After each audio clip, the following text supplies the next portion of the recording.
liverpool ayaa dhulka cagaha u dhigtay oo isdejiya ku tiri dafdaftii arsenaasha arteta oo caawa baadigoob ugu jiray inay noqdaan kooxdii ugu horeysay ee ku badisa garoonka anfield in ku dhow 4 sano. ciidankan yorgal club oo daafacanaya horyaalka ayaa ku xisaabtamayay in arsenal niyadeeda cirka ay joogto ayna labadii kulan ee ugu dambeeyay ka badiyeen mid ka midahana koob kaga qaadeen, waxayna liverpool ku xisaabtamaysay in meesha ay ka saarto in arsenal ay natiijo guuldarro ahayn ay kala laabato gigida difaaceeda uu noqday qadkii Barleef ee lagu badin waayay. ciyaarta ayaa ku bilaabatay dardar iyo in koox kasta ay si miyir qabto u ciyaarto oo gool aan lagaga hormarin, waxaana daqiiqadihii ugu horeeyay ay u muuqdeen in labada koox ay ku dadaalayeen inay is akhriyaan oo qolo kasta ay daristay qaab ciyaareedka cadowgeeda. waxaase 25 daqiiqo markii ciyaartu ay socotay hoggaanka ciyaarta kula wareegay arsenal oo ka faa'iidaysatay kubad ay qaldeen daafacyada liverpool, waxaana shabaqa si xaraga leh ugu hubsaday Alexander Lacazette.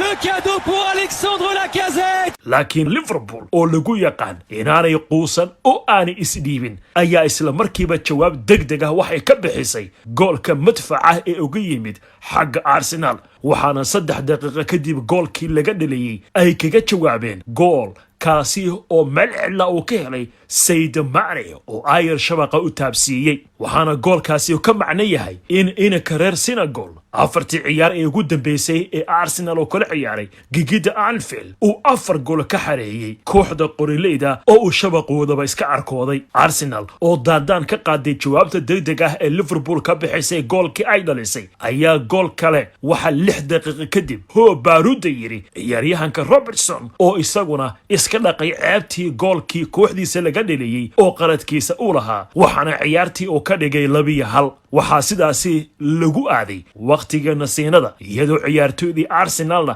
ay dhulka u fooraraan yaxyaxna ka qaaday sida goolkii ay dhaliyeen 2 degdeg ah loogu bedelay. jawaabta ay liverpool ka bixisay goolkii arsenal ee ay la hormartay ayaa loo fasirtay inuu ahaa fariin ay u diraysay cid kasta oo soo haweysata inay kula loolanto horyaalka qaybtii labaad markii la isku soo laabtay oo labada macallin waa Jurgen Klopp iyo Mikel Arteta wixii cilmi iyo caqli ay hayeen ay ku soo shibeen ciyaartoydooda ayaa garoonka lagu soo laabtay iyadoo koox ay carcar qabto waa arsenal oo ciil la cartamaysay halka qolada kalena waa liverpool ay carafsanaysay saxansaxada guusha ay ka gaareen arsenal oo ay u ciil huureen. macallinka arsenal oo isleh ciyaarta wax ka bedel ayaa bedel ku soo geliyay ciyaartoyda Nicolas Pepe iyo Ceballos, waxayse taasi noqotay hal bacaad lagu lisay. arsenal ayaa mooday in qaybtii dambe ay ka yara wanaagsaneed qaybtii hore, waxayna heleen 2 fursadood oo ay goolal ku dhalin kareen, gaar ahaan 2 mar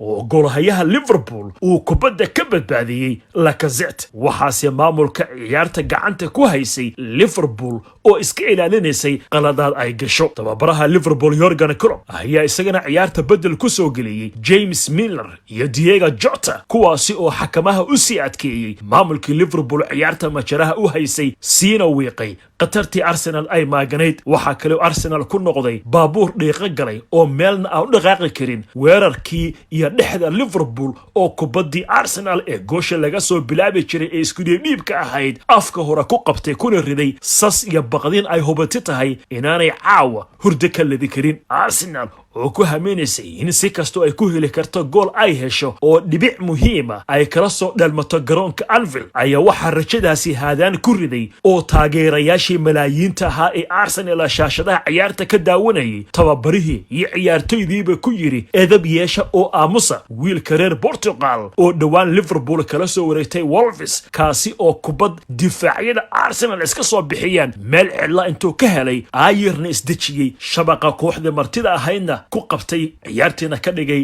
3-1. Arnold وكورة